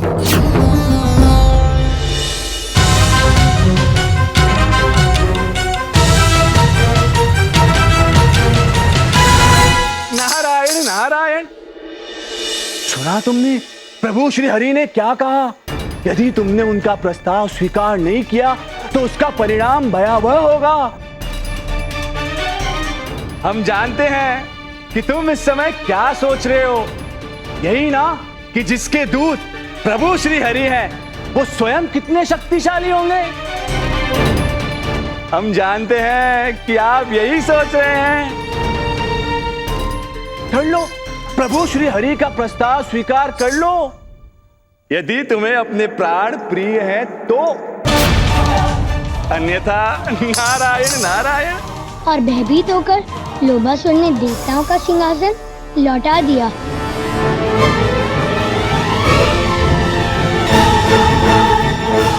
अच्छा, तो अब समझ आया कि सभी गांववासी लोभ के जाल में आकर अनुचित कार्य क्यों कर रहे हैं। हाँ दाऊ, लोभ के साथ ही मामाश्री का धन यहाँ भेजना और धन का उत्तरदायित्व सैनिकों द्वारा बाबा को सौंपना, ये सब कुछ संयोग नहीं हो सकता। हो ना हो, इन सब घटनाओं में कोई न कोई षड्यंत्र अवश्य छुपा है।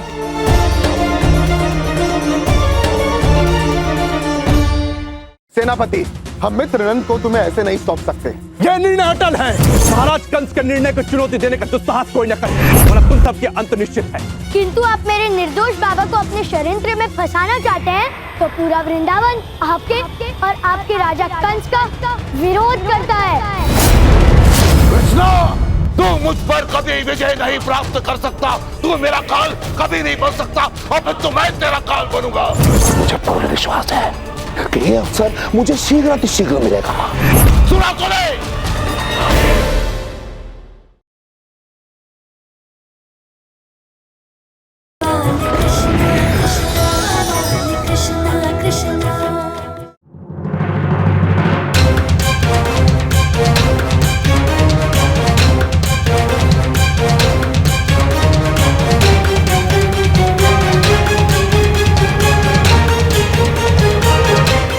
मथुरा के महाराजाधिराज कंस ने दूत के हाथों संदेश भिजवाया है।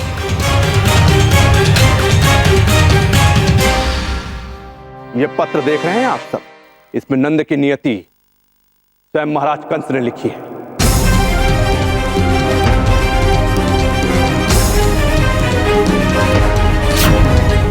मथुरा के राजकोष का धन किसी को ऐसे ही नहीं सौंपा जाता। महाराज कंस ने नंद को इस धन की सुरक्षा का भार उनके कर्तव्य परायणता को देखते हुए सौंपा था, किंतु नंदराज इस धन की सुरक्षा करने में विफल रहे और राजकीय धन की चोरी का एक ही अर्थ है, राजद्रोह। और मथुरा नरेश के शासनकाल में राजद्रोह का एक ही दंड है और वही दंड नंदराज को भी दिया जाएगा।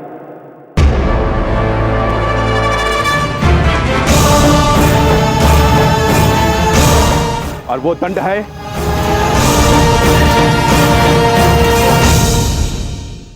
मृत्युदंड।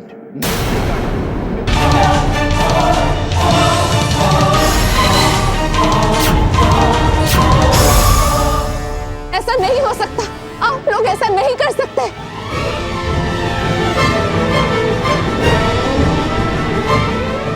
मेरे आर्य निर्दोष हैं और मैं इन्हें कुछ नहीं होने दूंगी, कुछ नहीं होने दूंगी मैं आपको, कुछ नहीं।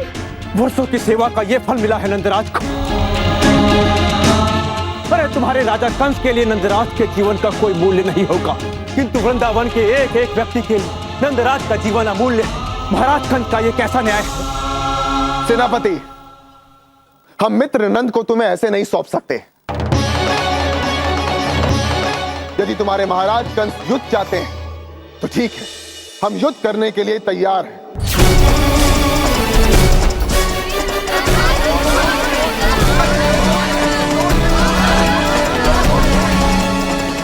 ये नीनाटन है।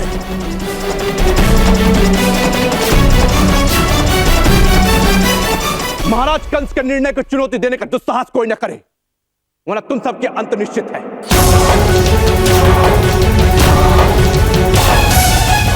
ये राजद्रोह के धन का आरोप झूठा है। आपने मेरे बाबा को धन की सुरक्षा की जिम्मेदारी अवश्य सौंपी थी, किंतु मेरे बाबा ने कोई चोरी नहीं की। इस बात के साक्षी आप स्वयं हैं सेनापति जी। दंड देना है तो अपराधी को दीजिए, उसे खोजिए। और इस कार्य में बाबा ही नहीं बल्कि पूरा वृंदावन आपकी सहायता करेगा।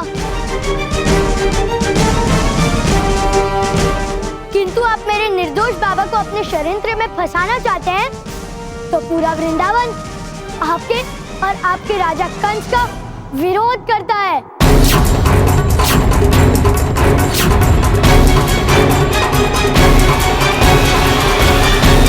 तू बिलंद भर का लड़का महाराज के निर्णय को चुनौती देने का दुस्साहस कर रहा है। तेरे आयु को देखते हुए तेरी मूर्खता को मैं क्षमा करता हूं, किंतु अब एक शब्द भी महाराज के विरोध में तूने बोला तो तुझे भी राजद्रोह के आरोप में बंदी बना लिया जाएगा।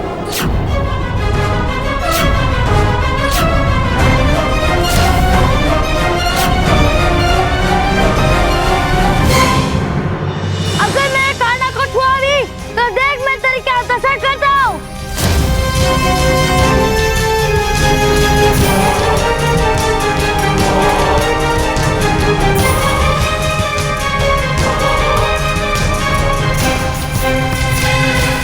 शांत हो जाइए दाऊ, इन सब से कुछ कहना भी व्यर्थ है। इससे अच्छा तो यही होगा कि हम सूर्यास्त से पूर्व राज को उसका धन किसी भी प्रकार लौटा दे।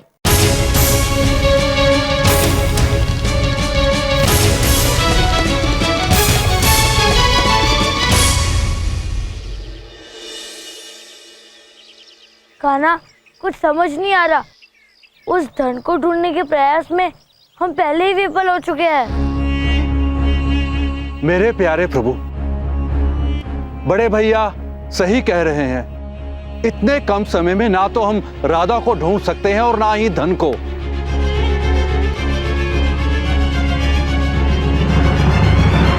प्रभु, सूर्यास्त होने में कुछ ही समय शेष है। कुछ सोचिए प्रभु, कुछ सोचिए। दाऊ, यक्ष कुमार, इतने कम समय में हमारे पास एक ही उपाय है। वो धन जिस संदूक में भी था, हमें उसी प्रकार की एक और खाली संदूक कहीं से भी ढूंढ कर लानी होगी। किंतु कान्हा, हम खाली संदूक को क्या करेंगे? और उन्हें संदूक नहीं धन चाहिए, और यदि हम उनके पास खाली संदूक लेकर गए तो फिर वो बाबा को नहीं छोड़ेंगे। बस आप देखते जाइए दाऊ, इस समस्या का समाधान उस खाली संदूक में ही मिलेगा। प्यारे प्रभु, किंतु बिल्कुल वैसा ही संदूक हम लाएंगे कहां से? इतना सरल नहीं है यह कार्य।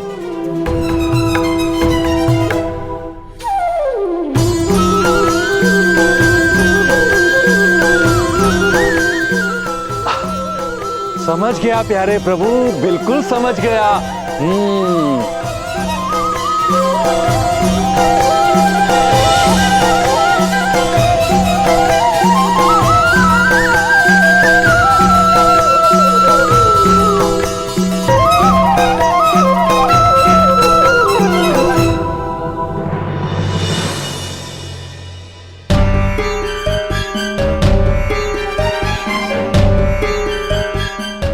प्यारे प्रभु,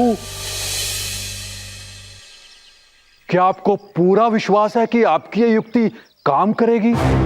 क्योंकि उस कंस का सेनापति तो बहुत ही चतुर प्रतीत होता है। हाँ यक्ष कुमार, मुझे पूरा विश्वास है कि ये युक्ति काम करेगी। बस तुम मौन तो रहो। मुझे तो कुछ समझ नहीं आ रहा कान्हा कि तुम अब क्या करने वाले हो। लोभासुर में देवांश होने के कारण हम उसे देख नहीं पा रहे दाऊ, और जिस शत्रु को हम देख नहीं सकते हम उसका सामना कैसे करेंगे? यही प्रश्न तो मैं तुमसे कब से कर रहा हूँ कान्हा।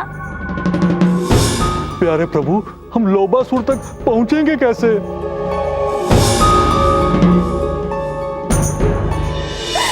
हे ईश्वर, अब तो सूर्यास्त होने वाला है, अब तो हमारी सहायता कर दो। यशोदा बहन, हौसला मत खोइए, विश्वास रखिए। कान्हा और बलराम गए हैं ना, वो दोनों भाई लौटते ही होंगे, और मुझे कान्हा पर पूर्ण विश्वास है। वो जो कहता है वो अवश्य करके दिखाता है। पता नहीं, आज मेरा मन कह रहा है कि कान्हा नंदराज के प्राणों की रक्षा अवश्य करके दिखाएगा।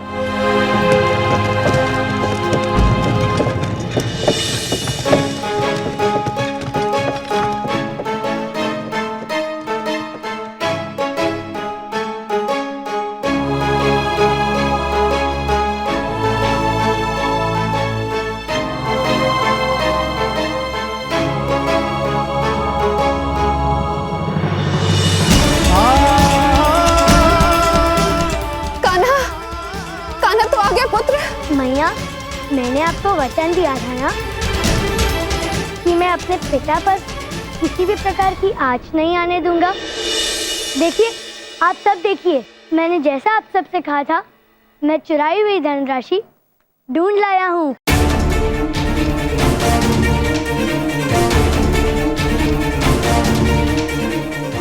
तुम्हें ये कहाँ मिला? वो अब मैं आपको बाद में बताऊंगा। हमें शीघ्र, अति शीघ्र ही महाराज कंस के सैनिकों को ये चुराई हुई धनराशि वापस लौटाकर पिताश्री को वापस लाना होगा। कान्हा, क्या राधा का कुछ पता चला? कान्हा पुत्र, क्या राधा अभी नहीं मिली?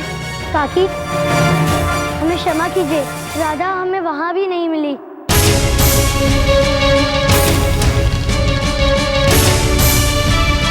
किंतु आप चिंतित मत होइए, अच्छे मनुष्य के साथ कभी बुरा नहीं होता है।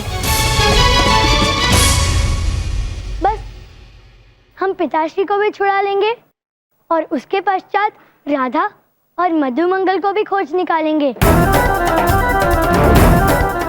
बस आप सबको मुझ पर विश्वास रखना होगा। कान्हा, हम सभी को तुम पर पूर्ण विश्वास है। पुत्र, शीघ्र जाकर अपने बाबा को छुड़ा लाओ। हाँ, कान्हा। महाराज, इसमें लिखा है कि कृष्णा ने आपकी धनराशि खोज निकाली है।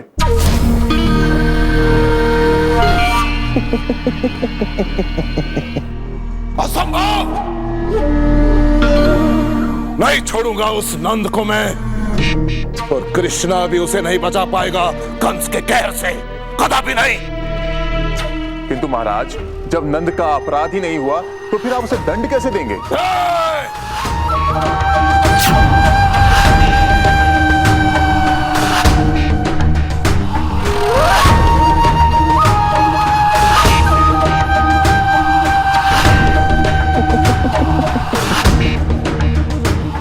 तो भले ही कृष्णा ने वो धनराशि खोज ली हो, परंतु अभी तक लौटाई नहीं है, और ना ही मैं उसे वो धनराशि कभी लौटाने दूंगा। कृष्णा यहाँ उस धनराशि को लेकर नहीं आ सकता, सुना तुमने? हमें कृष्णा को रोकना होगा, हमारे पास समय नहीं है। मैं ऐसा कुछ करने जा रहा हूं जिसके कारण कृष्णा कांप उठेगा।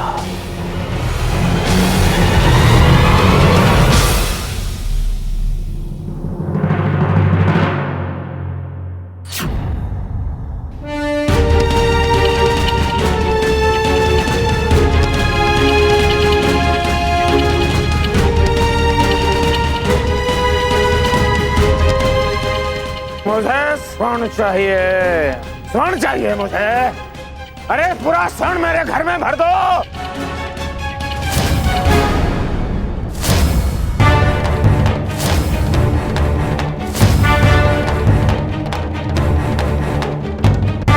स्वर्ण चाहिए मुझे, स्वर्ण चाहिए।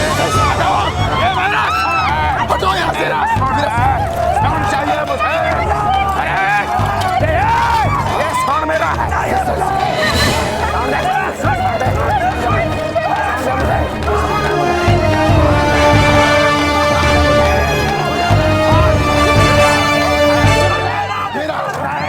यशोदा बहन, ये वृंदावन वासियों को क्या हो गया है? मुझे भी कुछ समझ में नहीं आ रहा है। पता नहीं इन्हें क्या हो गया। आज से पहले मैंने इन्हें ऐसा कभी नहीं देखा। भ्राताश्री, ये आपको क्या हो गया है? क्या कर रहे हैं आप?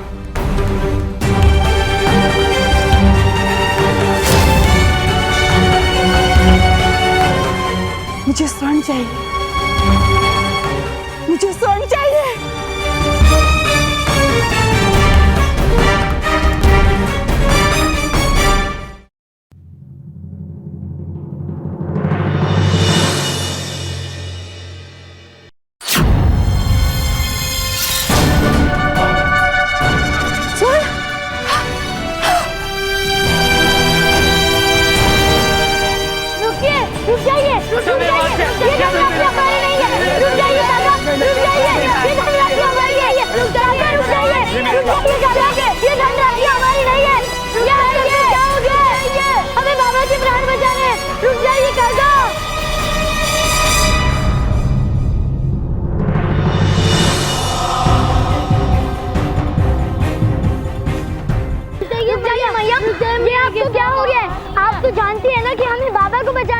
मैं तेरी कोई बात नहीं सुनी। ये स्वर्ण लेने दो मुझे। मुझे इस समय सिर्फ स्वर्ण चाहिए। रुक जाइए मैया, मैया रुक जाइए।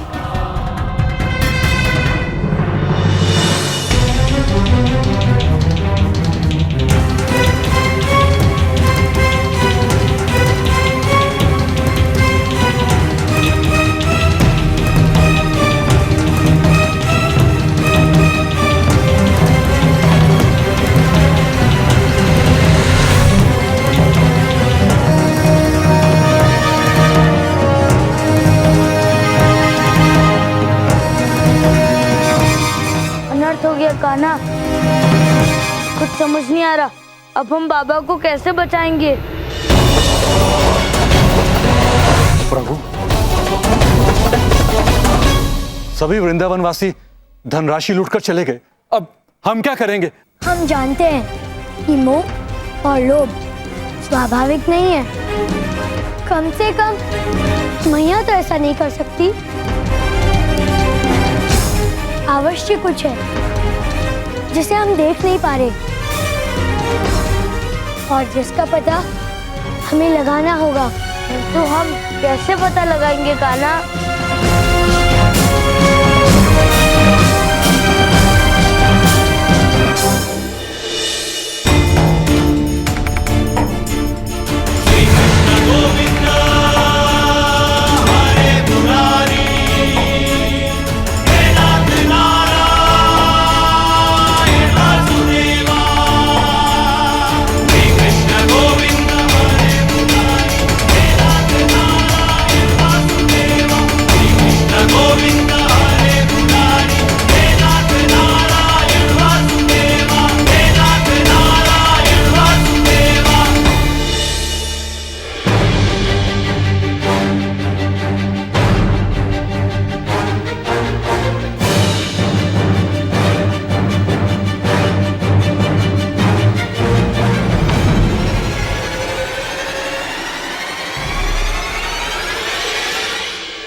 धन तो वही धन है जो हम कंस के सेनापति को देने वाले थे।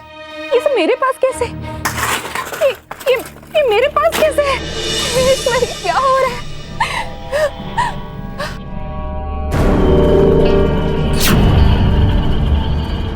ये स्वर्ण तुम्हारा है, इसे किसी को भी मत देना।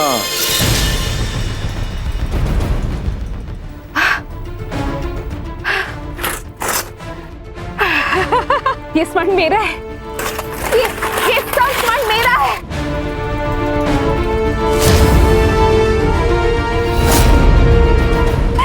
सब धन मेरा है।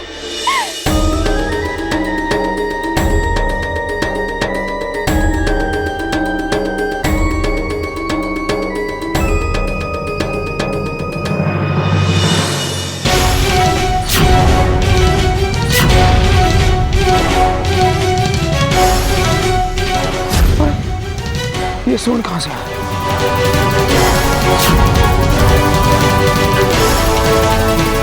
सब तुम्हारा है, छुपा दो इस स्वर्ण को, इसे किसी को भी मत देना।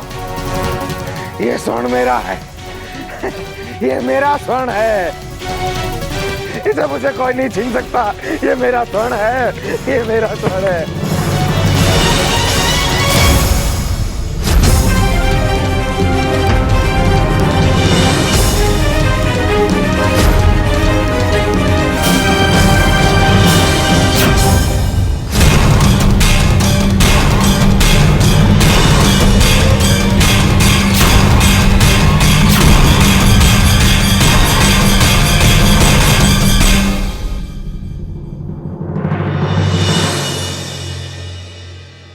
खाना कुछ पता चला?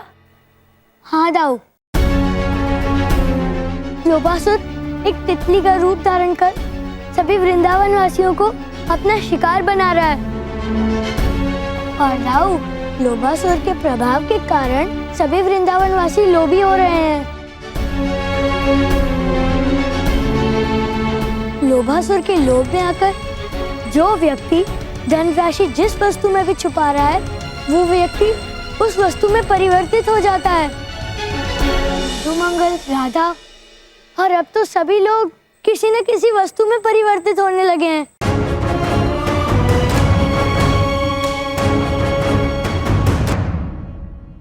दाऊ, दीपावली खुशियों का त्योहार है, किंतु इस बार आने वाला संकट इन खुशियों पर ग्रहण लगा सकता है।